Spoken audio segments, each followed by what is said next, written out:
Hello mga Chiklabs at Beshiko, for today's video, sobrang mainit na naman ang topic na to. It's all about kamikaze dahil pinauwi daw sila ng governor. So watch muna natin kung bakit.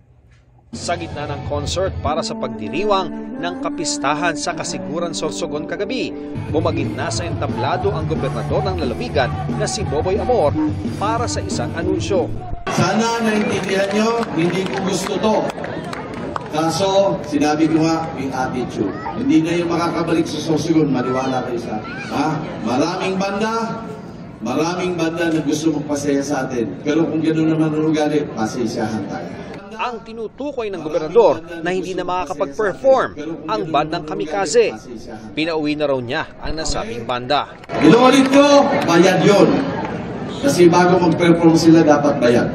Pero, pinauwi ko na, hindi ko na pakitirahin yun sa residensya. Pinauwi ko na sa airport, doon sila mag-umaga. Okay? Inuulit ko, hindi tayo pwede pastusin ng mga taga-Sorsogon. Pinipilit ko na itaas ang dignidad ng bawat Sorsogon. Nakilala noong early 2000s ang bandang Kamikaze na sumikat ng gusto noon dahil sa kanilang hit song na Narda. For the reaction. So ang masasabi ko dyan, dahil may social responsibility ako, lumaki na sobra ang ulo ng mga kamikaze.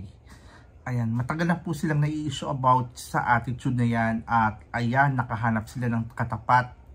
Mababait po ang mga taga-Sorsogon at ayan, sorry to say na nakahanap kayo ng katapat at deserve nyo yan. Yan ang pagbagsak ninyo, simula ng pagbagsak ninyo. Sana, ayan yung sinasabi kong kapag sikat na kayo, wag lumaki yung ulo ninyo. Sobra kasing analakan na ng ulo ninyo at sobrang ginjos nyo na ang pera. Ayun, kada cubit nila, bayad-bayad, ganun. Hindi naman po sa ganun, diba? Dapat makikisama ka rin.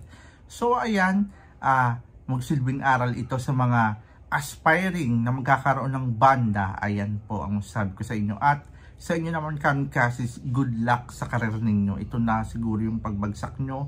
Pero sana makabawi pa rin kayo. Ayan, alam kong tao lang din naman kayo nagkakamali. Pero ang tagal nyo na rin kasing issue yan. So, ewan ko na lang kung ano mangyari. Ayan. Good afternoon.